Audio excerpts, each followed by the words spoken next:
So how to cook the chaos? Over time, given all I've said earlier on in the previous videos, I felt the need to build two things. First, an easy step-by-step way you can use to quickly design and run random encounters. And second, my own tables. Tables that not only introduce the actors in the encounters, but also the hooks, the conflicts, the resolutions and twists that might make most encounters pretty memorable. Not scripts to railroad the players, but more like tables of guidelines to help me as dungeon or games master react to their approach, to get them quickly to the edge of their seats. So I've tried to design those tables to encourage randomness and player agency, to be riddled with decision points, and to be accessible more readily than having to look up a book or to hunt through a bunch of session papers crumpled behind the screen in one homogeneous mess. I love cards. I love dungeon mayhem and MTG. I love playing card games and watching card magic tricks. I love the idea of pulling cards at random to create something special. What I wondered, therefore, was whether I could stuff a card deck full of exciting encounters that could be pulled at random at the table. Encounters packed with all I need to throw at the players as written, or, if I prefer in the moment, to pull at random and then simply adjust slightly to fit what else I have worked out. Encounters that could be added at any time, or even begin or inspire a one-shot or campaign.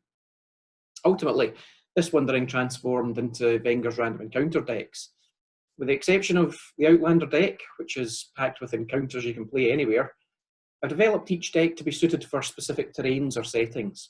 The theory is that with decks like this, they dispel the issue of random encounter tables lacking information and inspiration. They help retain the randomness that separates the game from all others, and they cut the amount of planning needed to entertain the players. So they help me go as wild as I like. If you use random encounter cards like this, all that's needed is to shuffle your deck, pull a card at random, then watch as your players fly within the realms of their imagination. A little later, I'll help you work out how to squeeze the most from the decks. But more than all this, like I say, my first idea was to build an easy way of designing and running random encounters. This is what I'd like to take you through now. So yeah, thanks for sticking with me this far without chewing off a limb. Okay, so up to this point I've been yapping about why chaos and random encounters can enhance your game. I've done that so that you might feel a deeper understanding about what chaos is, what issues randomness can raise, what excitement it can bring to the game. But I get how daunting the embracement of chaos might be if you're new to the game, or if you've been more comfortable planning things out more forensically. So now, let's talk about the how. I'm going to guide you through a system I've been using that can take your use of random encounters to another level. That said, I'm in no way suggesting that this is either groundbreaking or new or better than the way anyone else runs random encounters. It's just the way I've developed that works for me and my groups. And in the context of all the discussions I've had online and offline with dungeon and games masters struggling with random encounters, it's something I'd like to share. So if you end up using it, let me know how you get on. You might try it for a bit and then go back to the way you're used to, or you might pick up one or two things from it that adjusts or inspires your usual approach. Either way, I'm all good, and thank you so much for even considering it. In essence, my system breaks down every random encounter into the following steps: hook, conflict, resolution, twist. Pretty straightforward, right? Now, before I get into the nitty-gritty of these steps, I want to tell you how I roll for random encounters. In short, I don't. Wait, what? Okay, so for some reason, it turns out this is pretty controversial. Some do it this way, some don't. And again, if you don't feel comfortable with how I tend to do it, chat with your players and run it the way everyone finds agreeable. But yeah, I don't roll for random encounters. Instead, I get my players to do it. Why do I get my players to roll for random encounters? Well, why not? My players love rolling dice. It's why they rock up to the table with myriad packs and pouches of them. In my experience, it's what they're itching to do. At any given moment, I'll see them ghost rolling or dice stacking to keep their hands occupied as the game flows. It's a dice game, right? But let's look at this a little more deeply. The way I see it, there are a few really amazing advantages in choosing to let the fate of your random encounters lie in the hands of your players' dice rolls. The first of these is player agency. What's player agency? If you haven't thought much about this before, basically it means giving your players the opportunity to make decisions for their own characters, decisions which have real consequences which they can then see being played out in the setting. It means that your players should be given enough information to make informed decisions, to feel involved, to feel the masters of their character's own destinies, to feel like the decisions they make are actually meaningful. It means being careful to avoid your players feeling railroaded, feeling like no matter what they do, your well-scripted plan will play out just as you intended. I mean, yeah, you're there as dungeon or games master to challenge them, to put their characters into situations where big decisions need to be made. But in the end, it's their decisions to make. It's just like in real life, when each and every day you need to take what you face and bear the responsibility to act or react. If you approach random encounters like this, and the players then apply that agency responsibly in the spirit intended, you might find that at the end of the encounter, if the outcome ain't what the players hoped for, they'll understand they had a large hand in how it played out. They'll understand that they had enough agency to decide what to do, and therefore they'll accept or even see the funny side, given what their characters did to lead them into this total shambles. But I get it. No matter how seasoned a dungeon or games master is, no matter how many sessions they have under their belt, at some point, most of them, me included, will have fallen into the trap of removing player agency so as to ensure the players experience this amazing thing they've thought up. It's hard sometimes to let go. But like I say, what you really need to come back to every time is that your role is mainly to present the conflict, and the player's role is to resolve it. I mean, if I had a gold coin for every time my players bamboozled me and totally stumped my thought process with the decisions they've made, for me, that's part of the beauty of the game. If you haven't yet sat wide-eyed before your players, filled all at the same time with joy, amazement, and total confusion at what they've just gone and done, then for me, you've got that to look forward to. For Dungeon and Games Masters, I like to call it the moment. And from that moment on, hopefully you realise that this is where the fun lies. That the chaos and the random encounters that take both you and the players by surprise are the ones you'll remember the most. So anywho, back to the plot. I let the players roll for random encounters. It gives them the involvement, the agency to which they're entitled. But hey, sometimes for the fun of it, I don't tell them why they're to roll. Sometimes it will go down like this. Player. Oh, okay, so we're decided. We're going to head this way, and when we get there, we all know what to do, right? Me. Hey, can you roll a d12 for me? Player. All right. Why am I rolling? Me. Just checking something. Player. Okay. Oh, it's a 12. Me. Right, thanks. Player. So what does that mean? Me. Remind me, what was your plan again? And this is the second reason I let them roll. As I've prattled on about already, it's up to you to create conflict, to give the players something to resolve. And part of creating conflict can include making the players feel tension, building it up until each of them feels like there's a balloon somewhere in the room about to pop at any moment. They know it's there. They know it's going to pop at some point. They can hear someone's fingers screech over the surface of the balloon. And then, just when they can't take any more, someone sneezes and everyone freaks the hell out. To build up tension, it's a common technique for dungeon or games masters to roll randomly from behind the screen. The theory behind this technique is that if the players see the dungeon and games master roll behind the screen, and if they see their dungeon and games master then smile theatrically to themselves or raise their eyebrows, the players will end up getting on edge, waiting for something to happen. Don't get me wrong, if used sparingly, that technique can definitely work. The way I see it though, what if you were to take that technique and add in the players actually seeing the outcome of a roll which they themselves have been asked to make, but have no clue yet what that roll means? Like, they just rolled to affect the world in some way. It was something they did. But wait, what did we just do? So I have them roll. Sometimes it's a d12, sometimes it's percentile dice, sometimes a d6, and so on. In the moment that I see an opportunity for a random encounter, I'll decide there and then what die or dice I want one of the players to roll, and choose which number or numbers will trigger an encounter. And when it's been rolled, I'll look at the players, then maybe roll behind the screen. That second roll I make may well be for dramatic effect, but also it may well be genuinely needed. If the players have rolled for a random encounter to happen, I might have a few encounters picked out already that I've pulled from a deck or a table, and I need to choose one of those now at random. Either way, they won't know if or when something will happen, and yeah, I might let that hang in the air for a bit. So, a random encounter's been rolled. Before it's been rolled, I'll have picked out some encounters to be ready for this moment. Why have I done this? I've done this because remember, something can't come from nothing.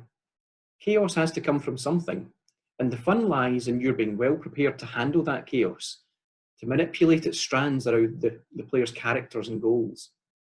And so, before the session, I'll have a think about where the party is, what its current motivations are, what I think might arise that could conflict with those motivations. But also, I'll pick a random encounter deck suited usually to the terrain or environment in which the party is located or will be travelling to, and at random I'll pick out a few encounter cards. If you don't have a random encounter deck, use a table. Again, as long as it makes sense with the environment in which the party is located. But the idea is that I'll pick out at random in advance of the session a few encounters just in case they crop up. And if there's stuff in there which I might need stats for, I'll look them out as well. Maybe stick a post-it in the relevant pages of the monster manual, for example, or of the magic item section in my reference books. Then I'll mull them over without writing anything down. I'll think about what might hook the players in, how the encounters will present conflicts to the party, how the party will know that the encounters are over, and what twists might reveal themselves during or after the encounters. The card decks that I use, of course, have all this information prepared for me, but it's still a good idea to familiarise myself with the encounters, particularly in the context of the party's present and future movements. And so that thinking time might persuade me to change up the encounter a little, switch it up, or reskin any monsters or magic items or loot. Believe me, if you do that thinking as close to the next session as possible, and one of those encounters actually then happens, it'll go a long way to making it pop. So, let's take a deeper delve into the 4 elements of designing and running random encounters. Number 1, hook. What do I mean by hook? In short, it's what the encounter needs to draw the players in, to encourage them to engage with it. It poses for them a dramatic question.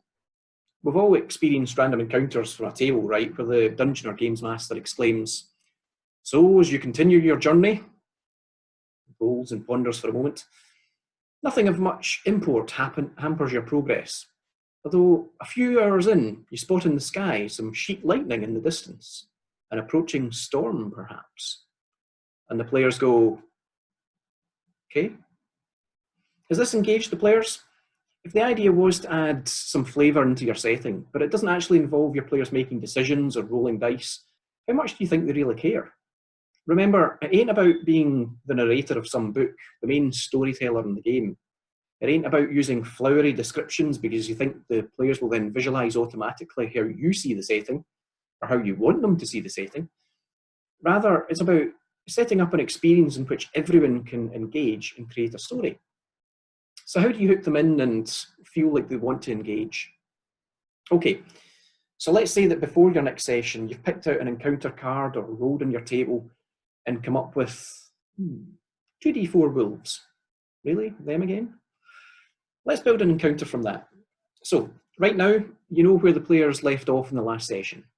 You know the party's location, with whom or what they've been interacting.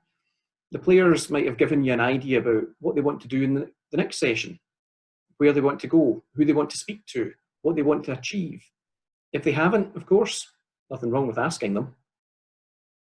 So you take all this information and, again, without writing anything, for a moment or two, just think about that. Think through some possible ifs and whats. Not used the ifs and whats process before? Really, it involves you taking the players' motivations, what they might have said they want to do, what you know they might encounter in the location they're in or might travel to, and asking yourself, if they do this, what might happen? Nothing's set in stone here. So let's say you think they might meet an NPC, non-player character. My approach for most NPCs is to think only about name, approximate age and appearance, how the NPC might come across to the party, what they need and what they know. You might have your own approach, of course, but As soon as you've thought of the basic details, just run through some of the ifs and whats. So if the party is aggressive to the NPC, what will the NPC do? If the party meets the NPC in this location, what will conflict with the party getting information from the NPC?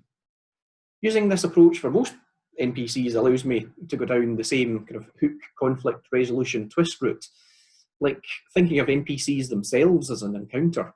What will hook the party in about the NPC?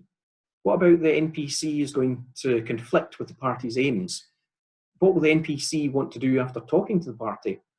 And what kind of twist might be fun? But hey, I'm getting myself sidetracked. In our encounter here, rather than an NPC, we have 2d4 wolves.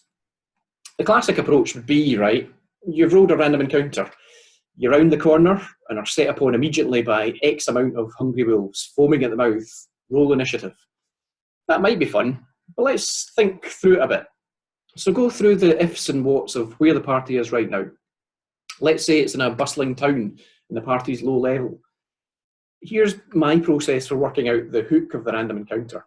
This is the type of thinking I'll work through, again, without writing anything down and without firming up any details in my head.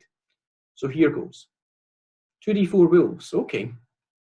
So I know this session, the party's very likely sticking around town, as they plan to do that thing. So if this encounter's pulled, what would that look like? First, how many wolves? I could roll this, or I could think about what might be cool or challenging. It could be a large pack, or just a few. Let's see where this goes.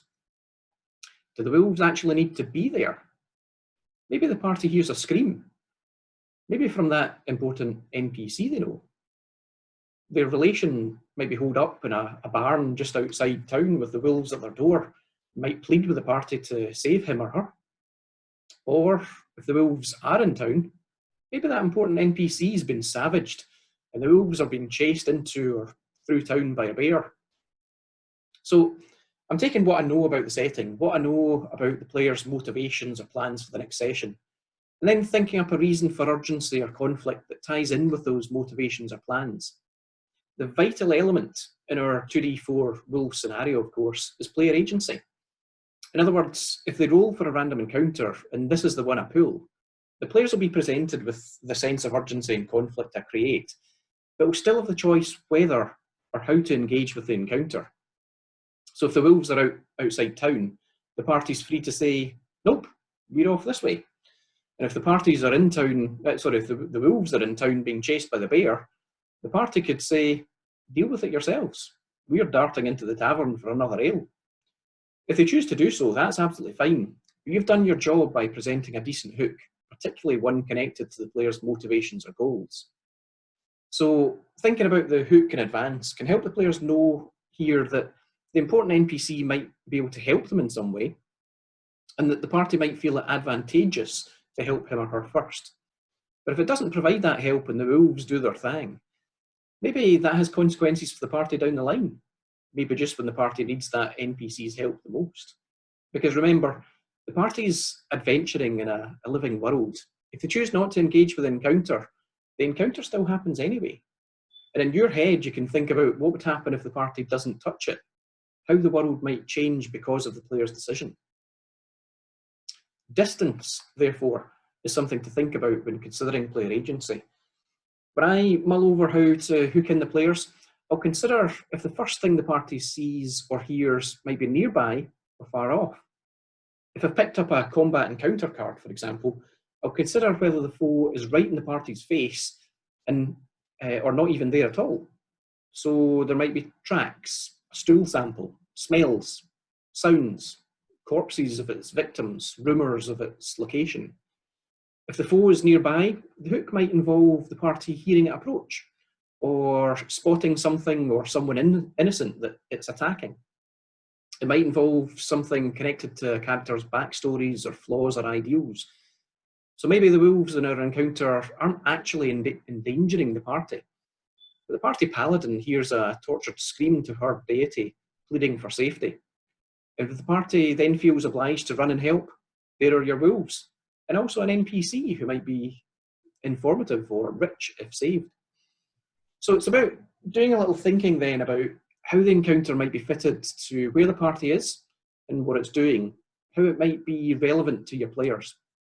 It's about doing that thinking, but keeping an open mind about how things will actually play out. And when the encounter's rolled at the table, having done that thinking already, you're better disposed to improvise. You might even roll some dice, and if the roll's under a certain number, then the danger turns out to be really close. And if it's higher than that number, then it's further off, or it's just tracks or corpses and so on. Because you've thought through some possible options either way, it's easier then to present your hook in the moment, adjusting maybe what you've thought of depending on what's been happening during gameplay. And the next thing about designing the hook is surprise. As I mull over the encounter and how it might play out, I'll think about the impact of surprise. It can connect with distance. So if the distance ends up being pretty close and the party's rolled stealthily, what will the foe do? How will it react to being ambushed? Will it run? Will it feel backed into a corner and fight? Will it plead for mercy? Or if the party ends up being surprised, what will the foe do to take advantage? Will it go on to attack or just threaten? Or will it back off as it feels overpowered? Or will it scarper as it knows something bigger than the parties nearby? All of this stuff applies both in combat encounters and non-combat ones. If the encounter mentions the discovery of an ancient shrine, for example, the shrine could be seen from afar off with a bunch of acolytes milling around, but it could also be something the party actually slides into after a heavy storm, and to their surprise the characters come face to face with a dangerous trap. And the last thing to think about in designing a hook and an encounter is balance. First thing to say about balance is this. If the game you play suggests rules or guidelines for balancing encounters, that's your starting point. There's a theory here that as soon as you deviate from what the game designers intended for the game, then by virtue of that alone, you're playing a different game. It's like putting Monopoly on the table and saying, right, we're going to play this, but instead of money, we'll be using variants of cheese. And instead of hotels, we'll use cheese. And whoever's bankrupt first actually wins and gets to eat all the cheese in the fridge. I like cheese. Anyway, the reason I'm mentioning this is that if you take a cursory peek online, you'll find swathes of posts and blogs and videos either on the side of using the core reference book rules for balancing encounters, or for not using them and homebrewing them instead. My take on this, for what it's worth, is that everyone's right, that as long as everyone at the table is on the same page, we're all good. My personal preference, though, is to say that the concept of encounter balance sucks. Unless, of course, you're talking about one player's character getting all the fun or none of the fun. There should be an equality of fun, basically. But if together in equality the party comes across a foe or encounter that it ain't powerful enough or skilled enough to handle, so bloomin' what? It's traversing a world that doesn't resolve around the party. So if it can't handle it, run away, try and escape, work out another way through the problem. The tables in the reference books focus usually on finding a degree of balance, on pairing the difficulty or the challenge of the encounters with the skills, abilities, and levels of the party. If you're looking for realism, though, it'd be pretty weird, right, if something that's meant to happen at random in the world just happens each and every time to be balanced with the party's skill levels. Just as we evolved as humans to understand where we're located in the food chain, both as a species and individually within our own environments, encountering foes in the game too powerful to fight can encourage players to think outside the box, to understand that not every encounter needs to result in a battle, to figure out how to ensure that next time they encounter the same foes, they'll be better prepared. Moreover, although many game resource manuals have every one of the same creatures with the same hit points and abilities and skilled, you're human, so would it take the same effort to kill you than it would another human? Do you have the same abilities as that dude you saw in the street this morning? Are you wearing the same clothes, carrying the same stuff? The way I see it, everyone's different, unique. And to my mind, you're addressing the realism of this by surprising your players with monsters and foes you've reskinned, with different hit points, with varied skills and abilities. So I might empower creatures universally understood to be weak, or nerf the stats of a demon. I'll have them using different weapons and armour, and more than likely, I'll decide all this in the moment. So coming back to our little encounter, maybe the 2d4 wolves are actually werewolves, or one of them has a white mane and eyes that burn like fire. But yeah, if you're picking up from the players that what you're laying out does seem too powerful, or given the players struggle to think of a way out of the situation that's coming across as unfair, hey, even less intelligent foes are likely to understand their own mortality. So despite objectively the foes seeming to be on top in the encounter, they can still choose to flee at any point. They might get distracted elsewhere. They might pick up the scent of some even more powerful beast approaching. They might spot something threatening from the movement or the crazed actions of one in the party. But yeah, that's just me. And like I say, hypocritically, when it comes to balance, I very much advocate that you look to the rules of the game first, that you think about how those rules might be handled by your group, and then run it the way you and your other players are comfortable with. So, hook, hook, hook. In any encounter, I always begin thinking about the hook. I don't write anything down. I just mull over how I might be able to connect the encounter I've randomly pulled with the party's goals and motivations, or with the goals and motivations of those within the setting. As I mull this over, I'm thinking about what might look cool, or intriguing, or dangerous. Thinking about the sounds and smells and what the party might see first. Thinking about distance and surprise and balance. And as I pour my synapses through what might happen, I'm thinking about the dramatic question that I might like to pose to the players. Is it a question of pure survival? Is it about what information the party can get? Is it about how it will overcome an obstacle? The hook, therefore, needs to be clear. You can't assume that everything you put before the players will be lapped up. It needs to strike at the heart of what they want to achieve in that moment. It needs to tell them what they have to do. Whether and how they then engage is entirely up to them. That's a lot of thinking, right? Although I've prattled on about this, thinking about all this stuff is actually a process that can take as short as a few minutes. You pull up the encounter, you have that think, you put it away in your mind until the encounter actually happens. Because remember, this isn't you creating or writing a plan. You're simply preparing your brain for the chaos to come. So next, let's talk about conflict. Hook, conflict, resolution, twist. I've got an idea of who or what the party will face, how I'm going to hook the players in. So let's take a look at conflict. In short, it's what will try and stop the party from achieving its goal in the encounter. Conflict is where you'll find the real spice in your encounters. You've set up the hook, the players look like they want to engage. Now put stuff in their way that makes it more challenging for them. It's not about winning the encounter, about stopping the players in their tracks. Rather, it's about ratcheting up the difficulty by shaking things up in ways they might not expect. Spice is fun, right?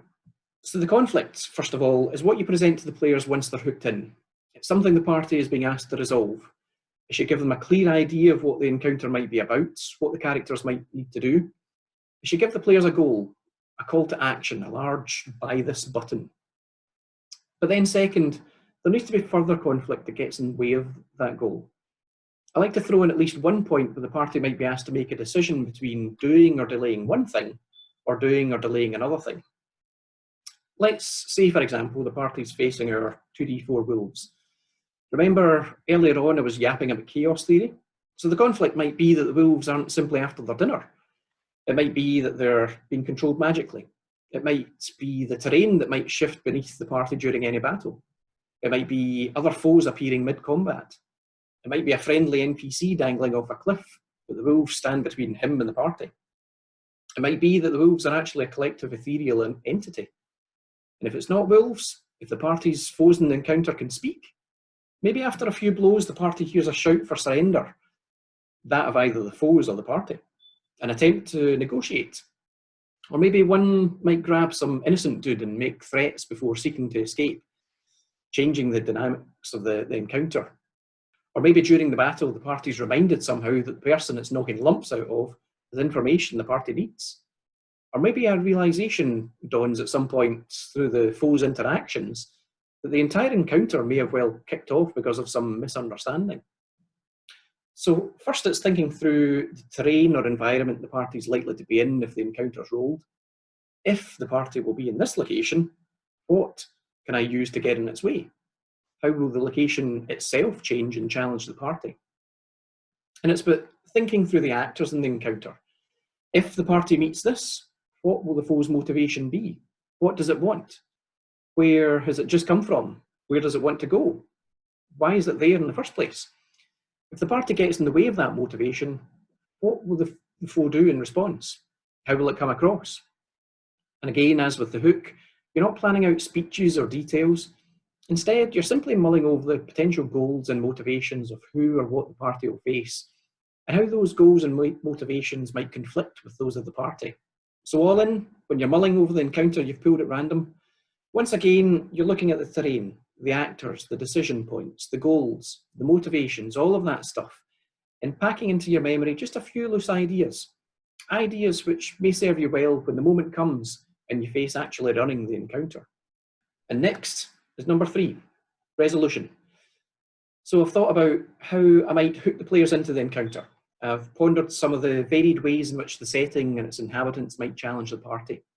Next, I need to think about how the players will know the encounter's over. Why do I need to think about that? Easy answer is that it's a failure of the imagination to say something as pitiful as, right folks, we're out of initiative order. Combat's over, you've won. Wouldn't it be better if, in the encounter itself, the players have a fair idea about the main goal to be achieved? And once that goal is actually achieved, it becomes obvious the encounter's done and dusted. So to my mind, the resolution needs prefaced by a clear goal. The parties need to be aware of what the dramatic question is. And don't worry if their understanding of that differs from your own. If they think they know what's to be done in the encounter, and they feel they've either achieved or failed in that goal, job done. Our 2d4 wolves encounter? If you're thinking of running a straight battle with no complications, it'll end when they're dead. But if you've layered the encounter with spice, like the wolves were circling the building on the edge of town in order to attack the important NPC's relation, then the encounter ends when the wolves are dead or chased off, and the characters have also ensured the safety of the poor soul inside.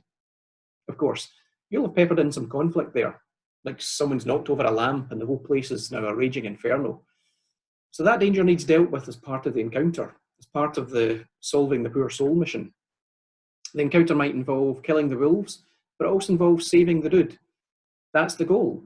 And in the end, if it's been made clear, the players will know the encounter's done when the poor soul's saved. Or not, as the case may be. So if you pull that encounter card or roll it from a random encounter table, think about what will draw the players in whilst making it clear what they need to achieve, what conflicts will get in the party's way, and how the players will know that it's over. And finally, number 4, we have the twist.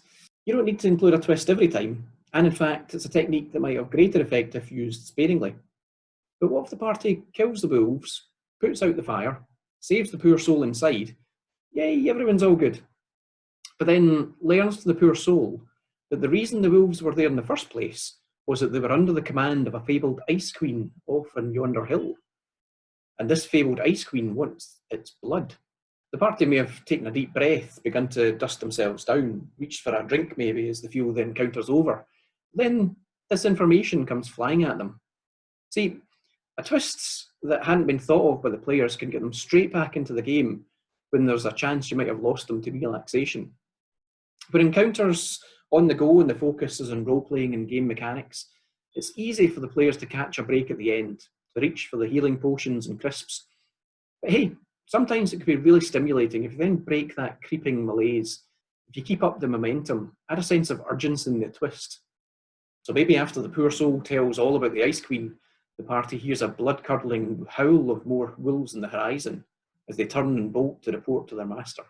So pulling all this together. Okay, deep breaths. If you've been taking all this in and are still following all this rambling, you might have been thinking something along the lines of some amount of thinking for each random encounter. If you have, then again, don't sweat it. And I mean that. Like I say, although I've just bashed out way too many words about all this stuff, the actual thinking time I'm suggesting you go through is a mere few minutes for every encounter. I've just broken it down so that you have a better feeling for what to mull over during that brief thinking time. And in summary, therefore, here it is. Not long before the next session, think about where the party is, where it plans to go, what it plans to do, what else is going on in your setting. Randomly pull up a few potential encounters. For each one, come up with a few ideas about why the players might find it intriguing. Mull over a few things that might get in the party's way. Think about the dramatic question and how it's going to be answered. And optionally, how you could twist it and raise the player's eyebrows. And that's it. Nothing written down, just a few minutes of your time, and you'll have prepared your brain to remember in the moment a few ideas to spark your creativity, to help you improvise your way through the encounter as best you can. The more you follow this approach, the hook, conflict, resolution, twist, the steadier your hand might be during sessions when random encounters come flying.